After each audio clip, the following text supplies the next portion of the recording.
অনেক কষ্টে গাছে উঠেছি দাদা, ভিডিও করো। এই যে আমাকে বলছে টানা টানা করবে না, এইদিকে এই যে দুটো চোর গেছে তেঁতুল চুরি করতে, দেখতেই পাচ্ছ তোমরা। এই দেখো,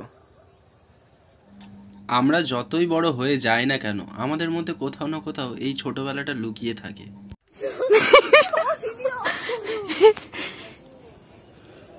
গাইস তেঁতুল চুরি করতে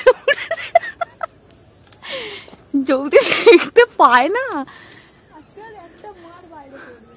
কাজটা আমি ওকে দেখিয়েছি, আর এখন শুধু ও উঠেছে, মারটা ওই খাবে। টাকা তো সবার কাছে থাকে, কিন্তু লুকিয়ে পাড়ার মজাটাই আলাদা। তো ফাইনালি এই চোরগুলো আমাদের সাথে চলে এসছে। এই দেখো, এই যে চোরগুলো দেখো, 1 2 চোর দেখো, চোর দেখো।